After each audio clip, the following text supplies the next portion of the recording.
All right. The thing that's really important about this book here in 1 Samuel, I'm going to refer to it as Samuel, Kings, and Chronicles just off the top. The reason I refer to Samuel, Kings, and Chronicles is because why? Instead of just saying 1st, 2nd Samuel, 1st, 2nd Kings, 1st, 2nd Chronicles, why do I say Samuel, Kings, and Chronicles? That's a real question. That's right. Each one of these in the Hebrew Bible are just one book, Samuel, Kings, and Chronicles. Okay?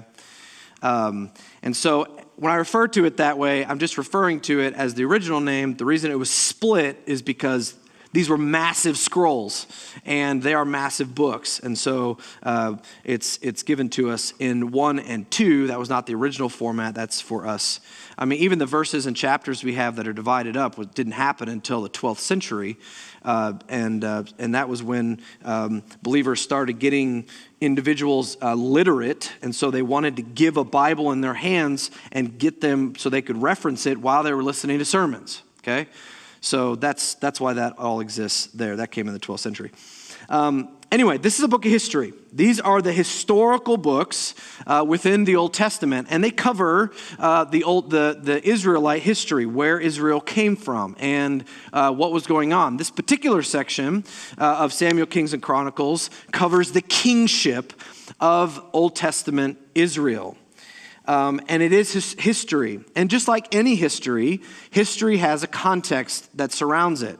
You can't start with a history right in the middle of it. If I jump right into the book of 1 Samuel without giving you the history that's behind it, then what Samuel, Kings, and Chronicles becomes, and has become for many people, are just a bunch of moralistic lessons that have nothing to do with anything other than maybe you think it says that. So the most egregious example of that, as most of you know, is David and Goliath. David and Goliath in 1 Samuel chapter 17 is not a story about you can beat your giants. It has nothing to do with that. There is a context of why that is so significant and why David is willing to go up against the giant. And it has more to do with what happens way before him and not what's going on in that moment. It's not a story that tells you that you can beat any obstacle in your path. And many stories, and many of the stories in Samuel, Kings, and Chronicles get taken that way because the context that comes before these books is completely ignored. And I don't want to do that.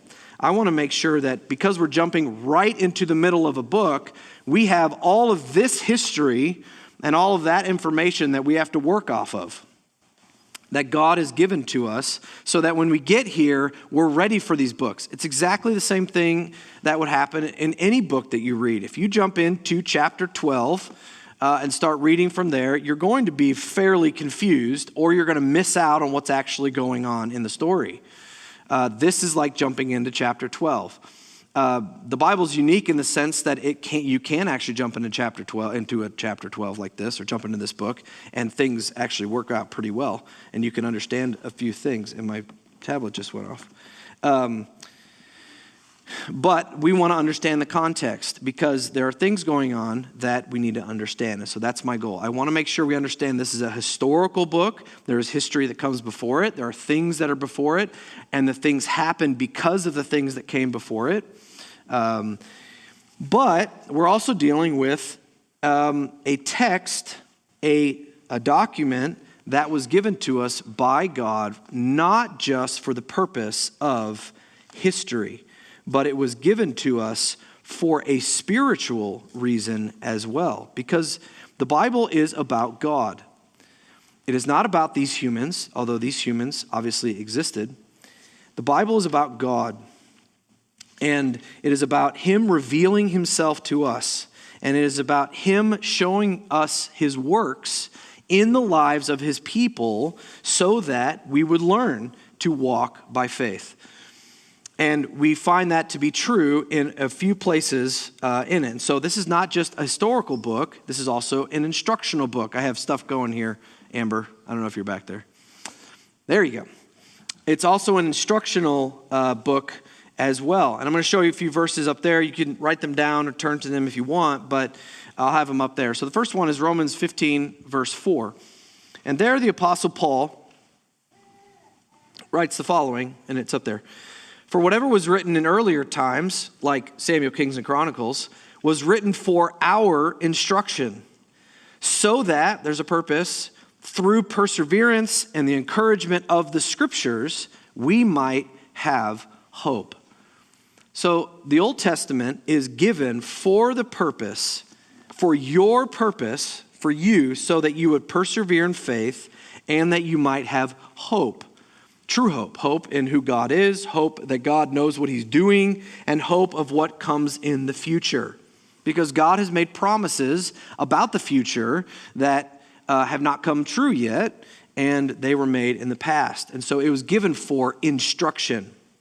Not just that, but 1 Corinthians chapter 10, Paul also writes in verse 6, now these things happen. He is talking about the wilderness wandering in the book of Numbers. These things happened as examples for us so that we would not crave evil things as they craved. So we also have Old Testament writing for the purpose of negative examples that we would not do the things that they did. And the book of Numbers, of course, is filled with that. You have a whole generation of people who rejected Yahweh in his law. And they all had to die in the wilderness because of that. And that was given to us as an example so that we would not do that. Continuing on in verse 11, now these things happened to them as an example to you, and they were written for our instruction upon whom the ends of the ages have come. So we are at the backside of God's redemptive history. They were at the front side of it, and those things were given to us so that we would be instructed and have both good, godly examples and bad, ungodly examples, and we would know what God does with both of those. Finally, 2 Timothy chapter 3, we find that all Scripture is God-breathed and profitable. So all of it is good for us. Yes, even the first 9 chapters of 1 Chronicles, which is 9 chapters of genealogy. It's just lists of names. By the way, if you're going to have a child, 1 Chronicles chapter 1 through 9 is a great place to go for children's names. There's just tons of names there. But all of it is profitable. And what is it profitable for? It is profitable for teaching, for reproof when we need to be rebuked. It's good for correction. We're going the wrong way, so we need to get back on track. And for training in righteousness, that is for right doing. So that, verse 17, the man of God, or even the person of God, may be, what do I have up there? Equipped, having been thoroughly equipped for every good work. You see, the Bible was given to us for the purpose of you and I walking in a godly way, in a righteous way, to be equipped to do that in the world in which we live. That's why the Bible, when we talked about a few weeks ago from the pulpit up there, the Bible had to be preserved throughout the generations. Because it is only through the Scriptures that we can, number one, know salvation, but also be able to walk in a way that pleases God. If we don't have that, then no one can be saved and no one can walk according to please God. But that's why God preserved the Bible from the time it was written all the way to now, and we have that here. So it's not just historical books we're talking about. We're also talking about books of instruction, of example, so that you can know how God reacts to situations, you can know how God wants you to live your life, and that you can then trust in him and walk by faith. It's an instructional book. But it's not just that. These books also point us to Jesus. In Luke chapter 24, did I put it up there, Amber, by chance?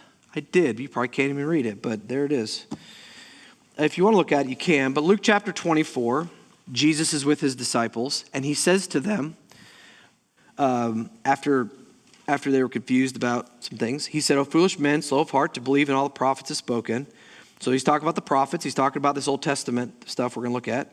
Was it not necessary for the Christ to suffer these things and enter into his glory? And then beginning with Moses, which is the first 5 books of the Old Testament, and with all the prophets, which is the rest of the Old Testament, Jesus explained to them the things concerning himself in all the scriptures.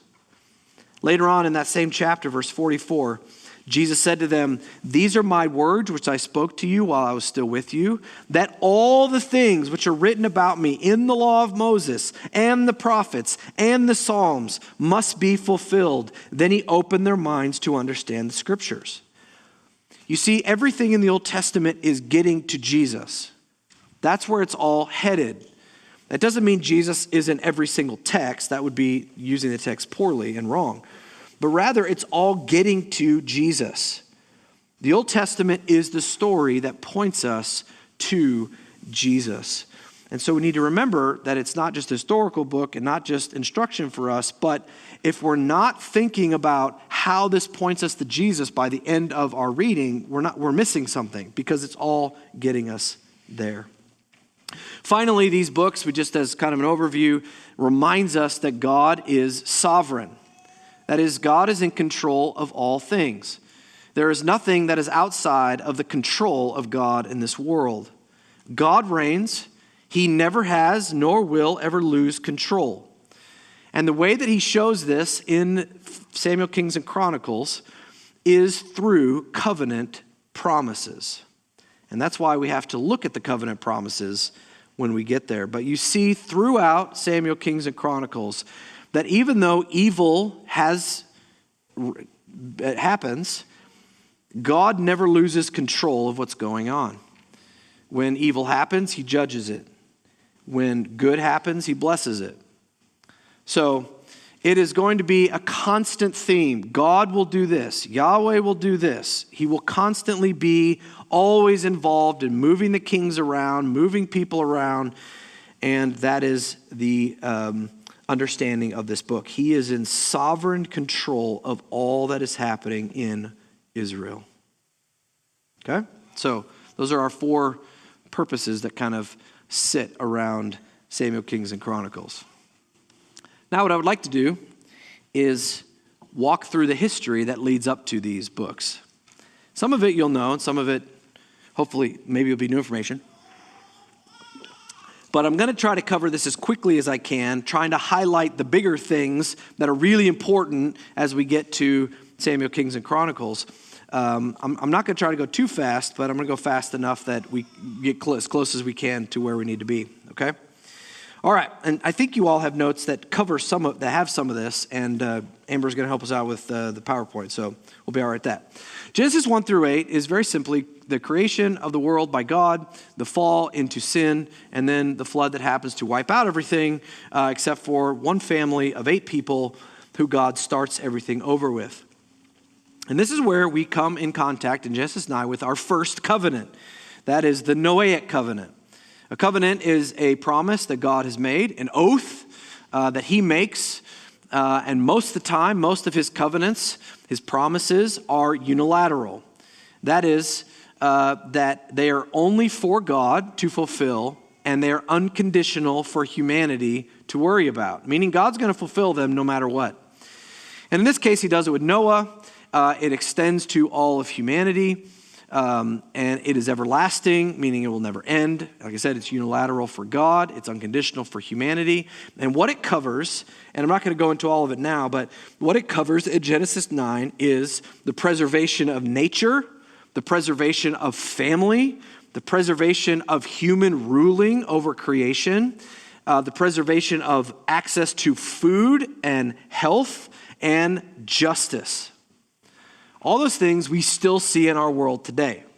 There's also the promise that God will never flood the world. He will never judge the world by a flood again. And the way he promised that was with a sign, in this case, the rainbow, which is why I put it up there. The rainbow tells us every time we see it that God will never judge the world with a flood. And up till now, which is approximately 4,000 years later, that has never happened again. And so God has been true to his promise. And the rainbow reminds us of just that. What's good about this covenant, the reason I bring it up, it really has very little to do with Samuel, Kings, and Chronicles, but the reason I bring it up is because this covenant sets up how all other covenants are to be understood. They are to be understood literally and as they are given. Once they're made, they are unchanged until God fulfills them. In this case, because it's an everlasting covenant, it's never going to end. This promise will remain, but we need to let God in his promises tell us what he's promising. And the Noahic covenant is the beginning of that, something that we see working out even in our day now. All right, Genesis 10 through 11. Humanity seeks to build their own glory, so sin didn't actually get eradicated. It stayed even after the flood. Tower of Babel happens, and this is where we find out where all the nations and languages come from. God is the one who makes all that happen. And at that point, when you get to the end of chapter 11, you have the creation, the fall, the flood, and you have sin still running rampant everywhere. And you have to ask yourself the question, what does God need to do to get rid of the sin problem? Because obviously the flood didn't take care of it. And as soon as the population of the world just started growing again, sin just came back. And it was still just as nasty. And so God must save humanity because we're not going to save ourselves. And the way that he has chosen to go about doing that is through another covenant. In this case, a covenant through one man, Abraham. God calls out Abraham from his pagan life, and he gives Abraham, at that time called Abram, a covenant promise. This promise, known as the Abrahamic covenant, is to Abraham and his children. And it actually does extend somewhat into the rest of the world. But it is specifically for the Jews. And it is everlasting. It is also unilateral for God. It is unconditional for humanity. And what it promises is three main things. Physical land, lineage, that is lots of kids, and an ongoing ethnic people, in this case the Jews eventually, and blessing for all the families of the earth. The sign of this was circumcised Jewish males, which is why there's a knife up there. And I'll let parents explain that to your kids later. But this was a promise that was made to Abraham that was for the Jews and the Jews only. And it's only in the blessing for all the families of the earth does this actually touch Gentiles, everybody outside of the Jews.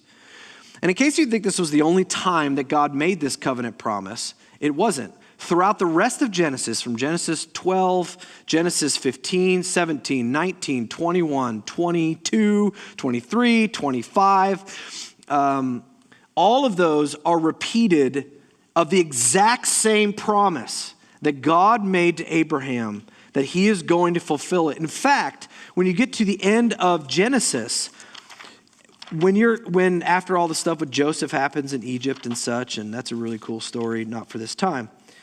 But at the very end of Genesis, one of the last couple verses, the third to last verse, Joseph says to his brothers when he's dying, he says, I'm about to die, but God will surely take care of you and bring you up from this land, they were in Egypt, to the land that he, listen, swore, that is made an oath to Abraham, Isaac, and Jacob.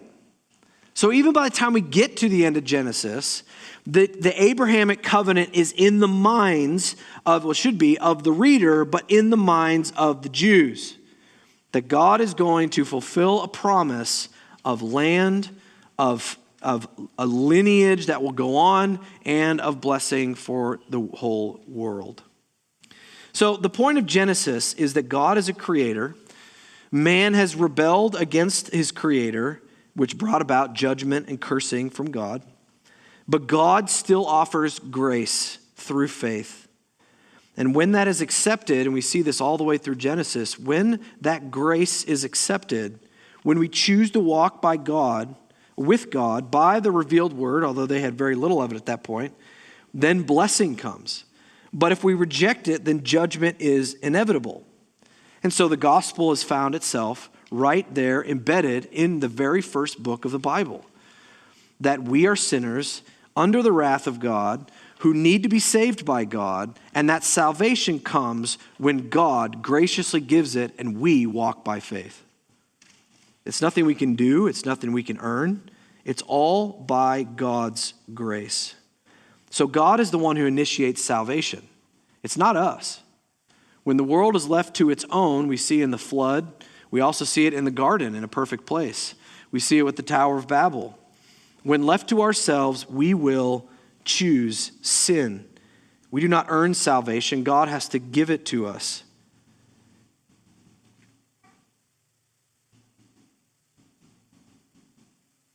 So we're not a blank slate. And the rest of the Old Testament actually speaks to that as well. And by the time you get to the Psalms, David writes about that as he talks about that we're all sinners. We don't seek God. We're not righteous. We don't understand. We don't seek God. We all turn aside together. We all become worthless. That's quoting Psalm 14. That is requoted in Romans chapter 3. But God is the one who initiates this salvation. And we need to remember that it is God who does it. And he does this, again, as I said, through covenants. Which at this point we've only seen as Noahic and Abrahamic. God has made 2 covenants and he intends to keep them. God is not a liar. He does not lie, and he will bring about exactly what he has promised. Now, as we get into Exodus then and move a little faster here, the empire of Egypt, as you know, enslaves the Hebrews. God then rescues them with incredible displays of power through the prophet Moses. God then takes his people out of Egypt into the wilderness. When they arrive, God gives them 2 very important things. He gives them an understanding of himself as their God. He calls himself I am, that is Yahweh. He gives them his personal name and calls them his people. But the other thing that he does that's significant is he gives them his law. These are given so that Israel would, number one, know God. He's not just some random deity that's out there that we can't know, but rather we can know God, and that they can know how to follow him and worship him properly. Exodus 34, and you can go there if you want, because we're not actually going to get to Samuel, Kings, and Chronicles. We'll be in these books because we'll be over here in just a minute. But in Exodus chapter 34,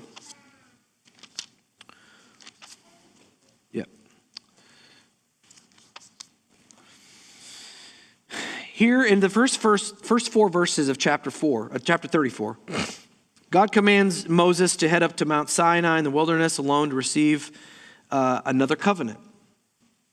And look what God does first in verse 4 of Exodus 34. It says, "So he carved out 2 stone tablets like the former ones, and Moses rose up early in the morning and went up to Mount Sinai as Yahweh had commanded him, and he took the 2 stone tablets in his hands. Then Yahweh descended in a cloud and stood there with him, and he called upon the name of Yahweh.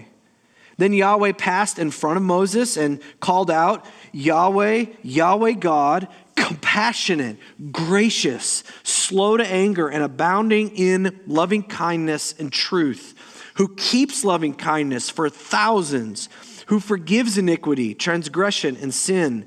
Yet he will by no means leave the guilty unpunished, visiting the iniquity of fathers on the children and on the grandchildren to the 3rd and 4th generations.'" Right after this, Moses bows in worship. He confesses sin. God then begins to speak about the covenant he's going to make with Israel. And the point here, and the reason I read this, is because we need to see that God is holy, and he will punish sin. God does not just let sin go. It's not shoved under the rug. But punishing sin is not the immediate reaction of God toward people. Rather, his immediate reaction is compassion, grace, long-suffering, and abounding in loving kindness, which I've told you before is the Hebrew word chesed, and it literally means covenant, loyal, long-suffering love. That's why we translate it as something kind of more compact, because you couldn't translate it as that all the time. but it means covenant loyalty. God is covenantly loyal to the people he makes covenants toward. And he longs to forgive. This is who God is. If you look throughout Genesis, that is what God has always shown himself to be. Yes, we sin. And then God brings grace over and over again with Adam and Eve, with Noah's generation, with Babylon, with Abraham and his family. God does punish sin because he's holy and just, but he will forbear the immediate judgment to offer grace in order for people to turn around. If people snub that grace, he may extend it for a time. But if they continue to snub the grace of God, then there is nothing left for us than judgment. And it's not like, it's just a one-time chance that God gives. God gives years of chance. He gives lifetime of chance to turn back to him. And when people do, when they receive his grace and mercy and love and forgiveness, they have to do so by faith, nothing that they can earn on their own. Everything that they have is sin. God must be the one that forgives, and all they can do is cry out for mercy.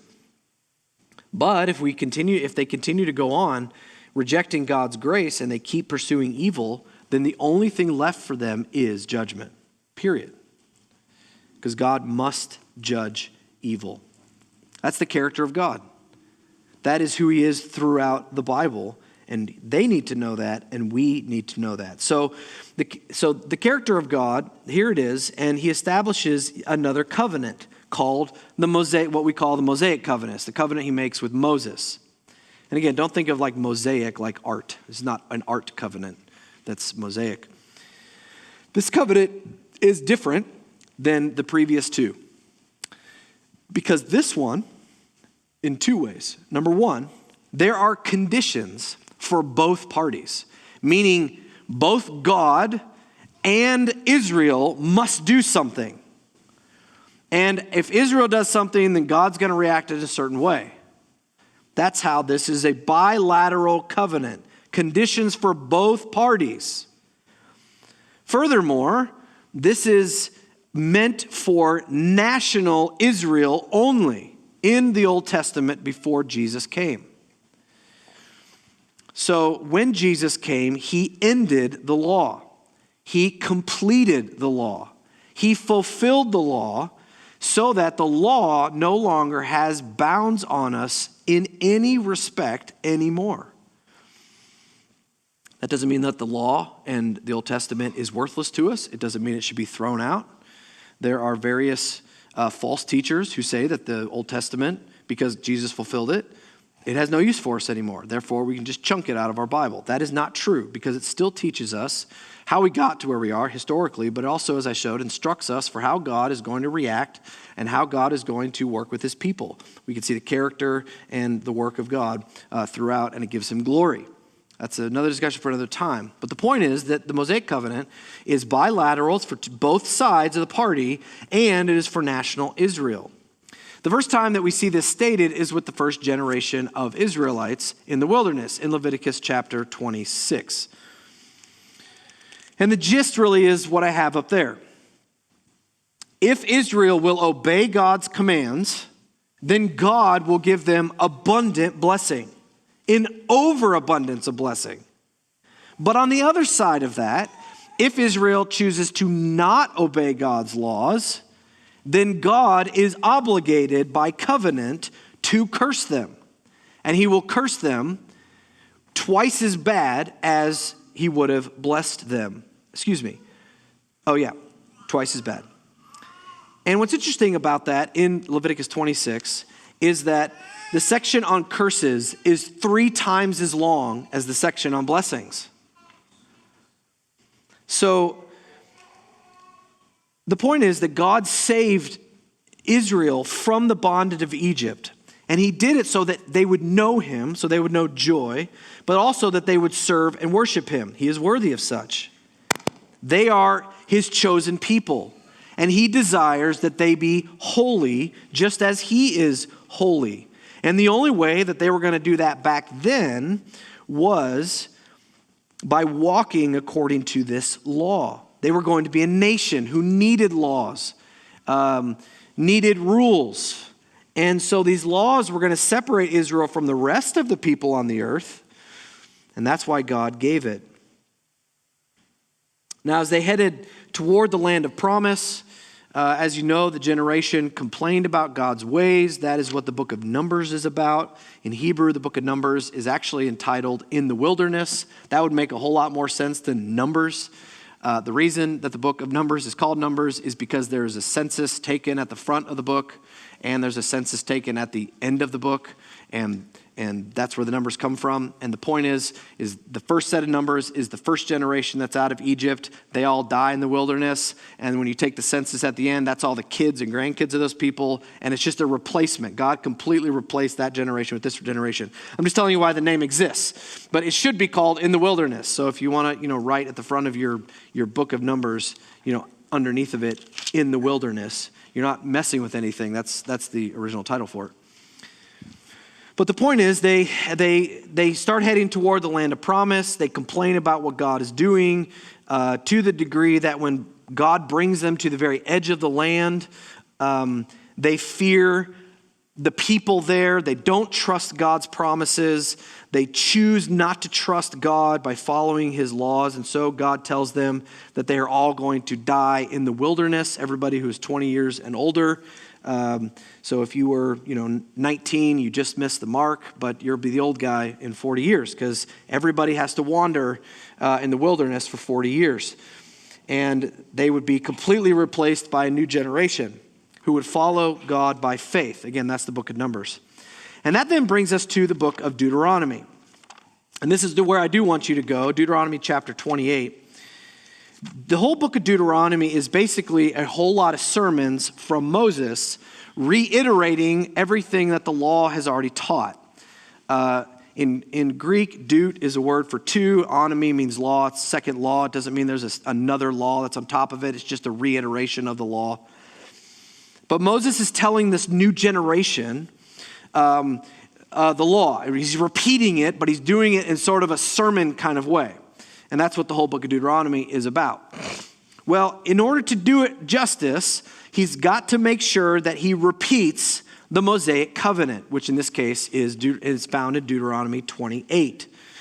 And here, I just want to look at it so you see it. It was in Leviticus 26, but it's also right here in Deuteronomy 28, okay?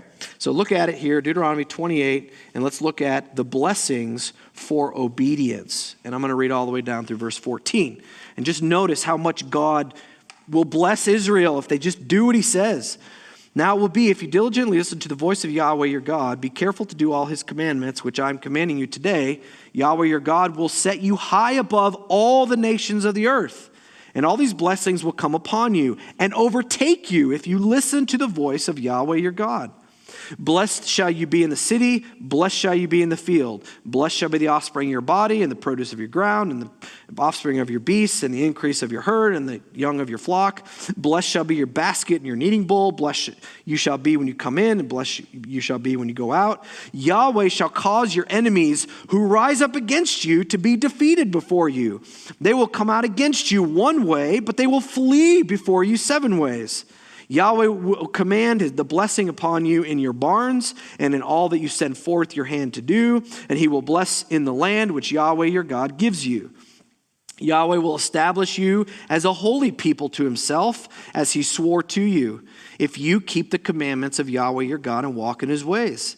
So all the peoples of the earth will see that you are called by the name of Yahweh, and they will be afraid of you. And Yahweh will make you abound in prosperity, in the offspring of your body, in the offspring of your beasts, and the produce of your ground, in the land which Yahweh swore to your fathers to give you. There's the Abrahamic covenant. Yahweh will open for you his good storehouse, the heavens, to give rain on your land in its season, and to bless all the work of your hand. And you shall lend to many nations. You shall not borrow. And Yahweh will make you the head and not the tail, and you will only be above, and you will not be underneath, if you listen to the commands of Yahweh your God, that which I'm commanding you today to keep and to do. And do not turn aside from any of the words which I'm commanding you today, to the right or to the left, to walk after other gods to serve them. You see? This is the blessing for obedience to the nation of Israel. If you just do what I say, if you follow my commands by faith, then you'll have lots of babies. You'll never have military problems. Your crops will always be awesome. You'll always be healthy. And you'll just have abundance to the degree that you'll be shipping out all your resources to other countries because they're going to need them. On the opposite side of that is the disobedience. And I'm not going to read all of these verses because it goes from verse 15 all the way through the end of the chapter, which is verse 68. That's massive. But I do want to read some of it so you can see the contrast between the blessings that come from obedience to Israel and the curses that would come if they were disobedient. So look at verse 15. But it will be, if you do not listen to the voice of Yahweh your God to keep and to do all his commandments and his statutes, which I am commanding you today, that all these curses will come upon you and overtake you. Here we go. Cursed shall you be in the city, and cursed shall you be in the field. Cursed shall be your basket and your kneading bowl. Cursed shall be the offspring of your body and the produce of your ground, the increase of your herd and the young of your flock. Cursed shall you be when you come in, and cursed you shall be when you go out. Yahweh will send upon you the curse, confusion, and rebuke in all that you send forth your hand to do, until you are destroyed and until you perish quickly on account of the evil of your deeds, because you've forsaken me. Verse 21, Yahweh will make the pestilence cling to you until he has consumed you from the land which you are entering to possess it. Yahweh will strike you with consumption and with fever and with inflammation and with fiery heat and with the sword and with scorching and with mildew. Anybody want mildew in their life? Yeah. And they will pursue you until you perish. Verse 23, and the heaven which is over your head shall be bronze, which means it's not going to rain. And the earth which is under you, iron. Yahweh will make the rain of your land powder and dust. From heaven it shall come down on you until you're destroyed.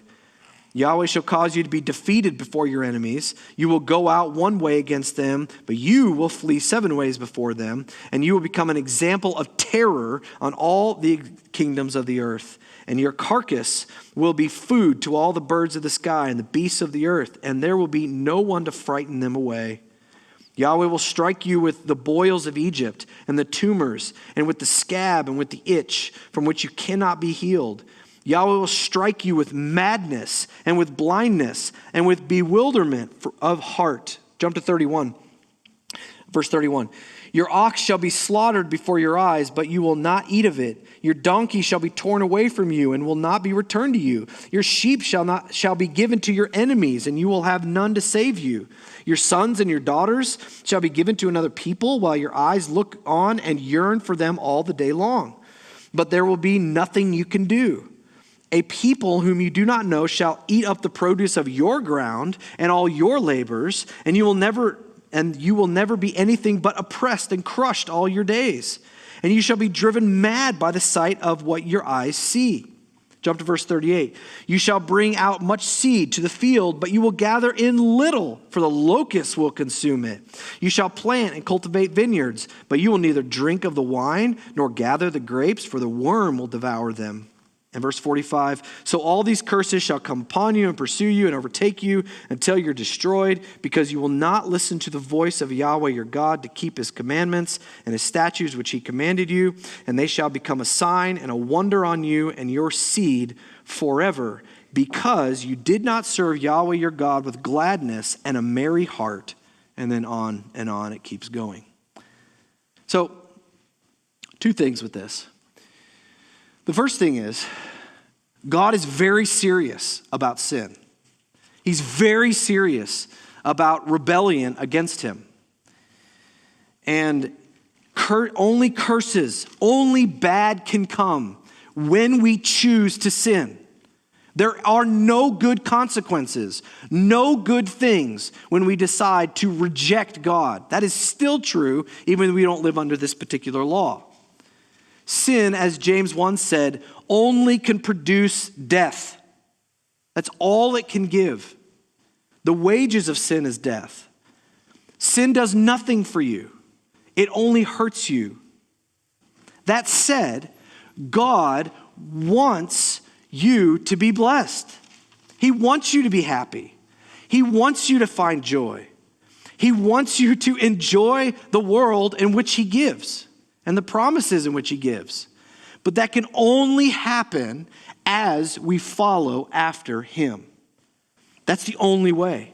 That doesn't mean that God isn't gracious to people who don't follow him. Obviously, God gives good things to both the righteous and the unrighteous. But true joy and never having to worry about judgment can only come when we follow after God in his way. The other thing that's important here is that this is the key to the whole Old Testament, this chapter. When there is good, here we'll do a little test. When there is good and prosperity happening in Israel, what are the Israelites doing? They are in obedience. That's right. So when they obey, God responds with blessing. Very simple. How about the other side? When things are bad in Israel, when there's famines and when there's wars they can't win, then what does that mean is going on with the Israelites? They are in sin. They are disobeying God's law. It's very simple, okay? They are disobedient. And the example that we can see with this right away is in one of the cooler, if you want to call it that, one of the amazing stories that's found in Joshua chapter 6. In Joshua chapter 6, God instructs Israel, this is a command he gives them, to march around this city called Jericho and not to fight them. This is a fortified city. And God tells them, just walk around it. And I will take care of it. And so that's what Israel does. They walk around it and they leave. Next day they walk around it and they leave. The next day they walk around it and they leave. They do this for 7 days. And on the seventh day, remember, they walk around it 7 times. And then God says at the right time, shout. Just yell. Ah! And that's exactly what they do. And what happened? Joshua, the city of Jericho simply fell down. This massively fortified city fell because some Israelites walked around it and screamed. But that's simply because they were obeying God's word. He had said, obey me and I will bless you. And so he gives them a command. They obey it, and that's exactly what God does. That's what the story of Jericho is about, by the way. It's not about, again, it's not a moralistic story to say you could tear down your own walls. That's not what that means at all. It's these people understanding that God has made promises to them specifically, and as they walk in it, God blesses them in very specific ways. In this case, taking down a huge city. Now, what's cool about this is the very next chapter in Joshua, in the book of Joshua, chapter 7. And I want you to look at it if you're in Joshua. The very next thing we read about is as they go down to the next city to conquer that, we get a very interesting situation. And the city is called Ai, which is funny now because we have Ai. There was a city named Ai before Ai was ever invented. But anyway, chapter 7, verse 2. Now Joshua sent men from Jericho to Ai, which is near Bethaven, east of Bethel, and said to them, go up and spy out the land. So the men went up and spied out Ai. Verse 3, then they returned to Joshua and said to them, do not have all the people go up. Only about 2,000 or 3,000 men need to go up and strike down Ai. Do not have all the people toil there. There are only a few. So about 3,000 men from the people went up from there, but they fled from the men of Ai. And the men of Ai struck down about 36 of their men and pursued from them the gate as far as Shebarim and struck them down on the descent so that the hearts of the people were melted and became as water. Ah, what happened? you have this massive defeat where Israel basically does nothing but walk around and yell in one chapter. In the very next chapter, you have a defeat. The Israelites lost. And so, based on the Mosaic covenant, what's going on with Israel? Why did they lose? There's some disobedience going on somewhere. And so you're like, okay, I know what the Mosaic covenant is. They already won against Jericho. Why are they losing? Something is wrong. There's disobedience somewhere. And so we have to keep reading. Look at verse 10 of chapter 7 in Joshua. So Yahweh said to Joshua, rise up. Why is it that you have fallen on your face? What does verse 11 say right at the beginning? Israel has sinned. Boom, there it is. God is true to his promise that if Israel sins and doesn't follow his law, then he curses them. He doesn't allow military defeat. Okay, what is the sin that happened? Keep going in verse 11. And they have also trespassed against my covenant. There it is, the Mosaic covenant, which I commanded them. And they have even taken some of the things devoted to destruction and have both stolen and dealt falsely. Moreover, they have also put among them their own things. Therefore, the sons of Israel cannot rise before their enemies. They turn their backs before their enemies, for they have become devoted to destruction. I will not be with you anymore unless you destroy the things devoted to destruction from your midst. Rise up and set the people apart as holy. Now, if we had read Joshua 7:1, which I didn't, I skipped it for a reason, we would have known that this was coming, because go back and look at it. What was the sin that happened? Joshua 7:1, but the sons of Israel acted unfaithfully in regard to the things devoted to destruction. Achan, the son of Carmi, the son of Zibdi, the son of Zerah from the tribe of Judah, took some of the devoted things. Therefore, the anger of Yahweh burned against the sons of Israel.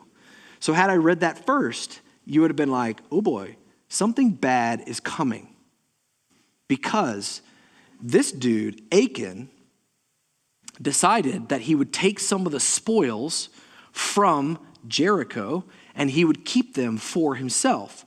And he wasn't supposed to do that because the command that was supposed to collect it and give it to Yahweh. So God set this up to expose Achan's sin. And then we find out later in Joshua 7 that he is punished. And then once Achan is punished and he is exposed and punished, then Israel goes to Ai, and it goes like that. It's a piece of cake, easy to overtake, no problem, because they were in obedience.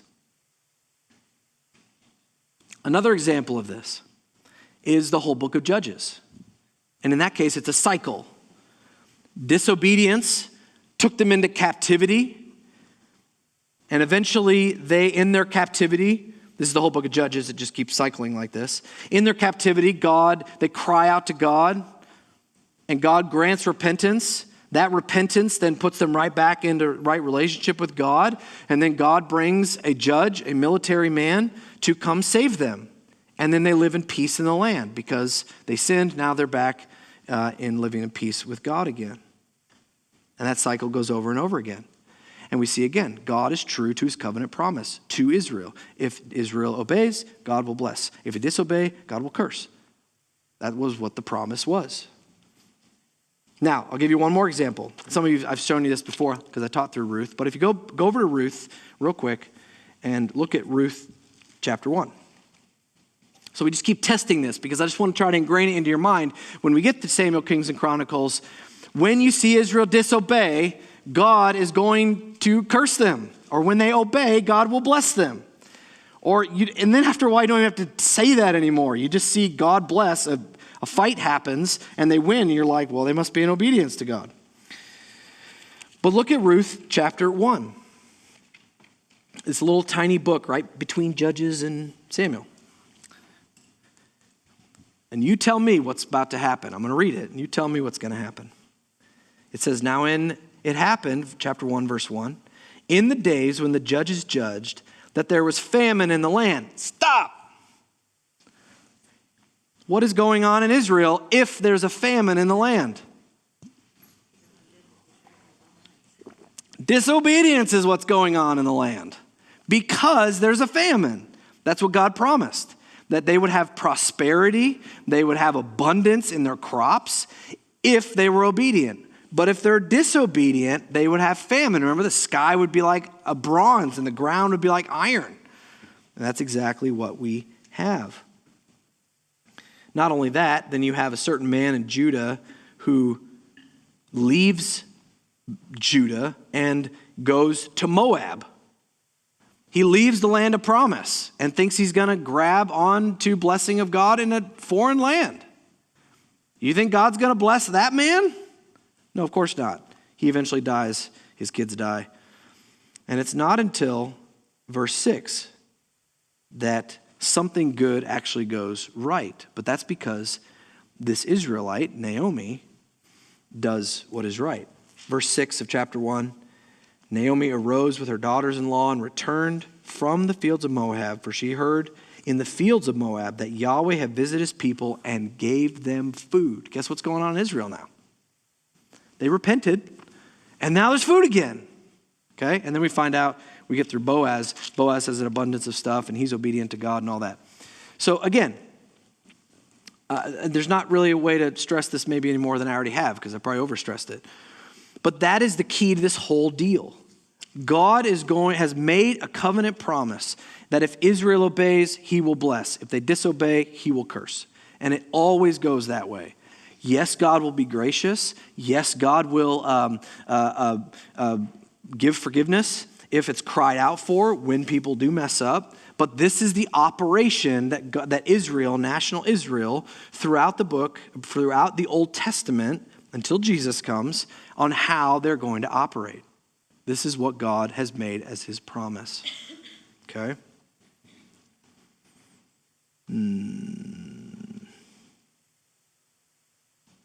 Okay, so maybe just this last thing, because I think this is kind of...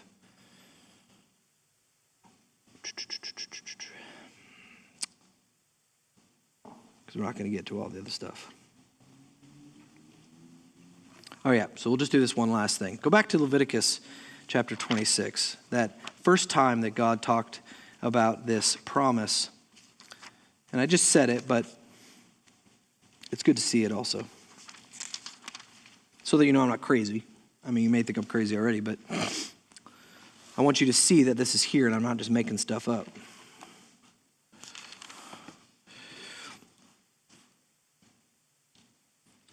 So God promises that he would bless them, but he also promises that he would forgive them when they confess their sins. And he makes that promise here at the end of Leviticus 26.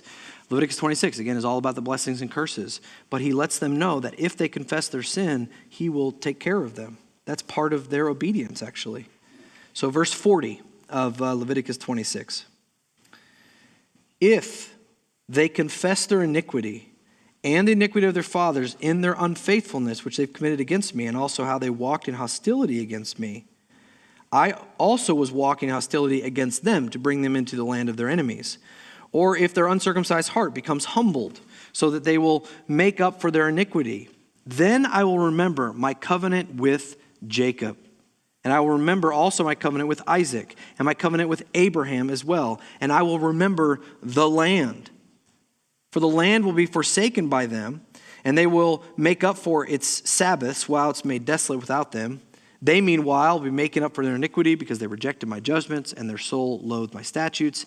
Yet, in spite of loathing my statutes, when they are in the land of their enemies, I will not reject them, nor will I loathe them as to bring an end to them, breaking my covenant, talk about the Abrahamic covenant, with them, for I am Yahweh their God. But I will remember for them the covenant with their ancestors, whom I brought out of the land of Egypt in the sight of the nations, that I might be their God. I am Yahweh. These are the statutes, and then it goes from there. So the point is, God, the Mosaic covenant is going to be in force for national Israel. And yet, even in their sin, and they're going to get pretty deep into it in Samuel, Kings, and Chronicles, God is always going to remember the other covenant promise that he made to Abraham and all of his descendants. God cannot wipe out the Jews at all because of the Abrahamic covenant. He has to keep them going because of that promise. He may judge them for a long time. He may put them in exile, which he does. He may put them in a longer exile, which is what currently Israel is in. But he will not keep them there forever. There will come a time, and it happens a lot in the Old Testament, but it also happened currently in our future. There will come a time when the Jews will cry out once again to Yahweh their God, and God will bring them out of their exile, and he will save them. God is a God of forgiveness and grace. Yes, he is serious about sin. Yes, judgment will come if the Jews, and it's still true even in the New Testament, if we do not cry out to God for mercy. Judgment's the only thing that is to come. But we can put that off and away if we will trust him and walk in his ways. And I have to stop there because I'm out of time. So that's what we have for now. This is the key to the whole thing, okay? Is to remember these covenants that are sitting there, this Abrahamic covenant and this Mosaic covenant, because this is how the rest of Samuel, Kings, and Chronicles is going to be. There's still a little more to cover. We'll do that next week, and maybe we'll start getting into Samuel, but I'll leave it there for now, okay? Let me pray, and then we'll be done. Father, thank you for this time of just explaining and getting all this into us so that we can understand your character. Your character hasn't changed, even though you were working with national Israel in the Old Testament. You're working with the church in the New Testament, but you still have promises that you've made to Israel in the future, and you will fulfill those, just like you fulfilled the promises in the Mosaic covenant to national Israel. You are a promise-making and keeping God. And so as we have promises that we find in the New Testament toward us who are in the church, we need to trust you with those. Ultimately, that comes down to trusting in Christ alone for our salvation. It is in him and him alone that we can find true saving. Nothing else will do. We cannot be saved by our works. We cannot be saved by anything we do. We can only be saved by what Jesus has already done. And we need to trust him and walk after him. That's the promise you've made in the New Testament. So help us to cling to that promise, seeing that you are a faithful God throughout all time, and that you do desire to give grace and forgiveness and not judgment. But you will give judgment if needed, if we continue to reject your grace. So help us to cling to Christ, who is the ultimate manifestation, the revelation of that grace. May we follow after him. Thank you for our time tonight, Lord, the clarity of your word and the way that you use it by your Spirit to change us. Would you do just that in us tonight? In Jesus' name.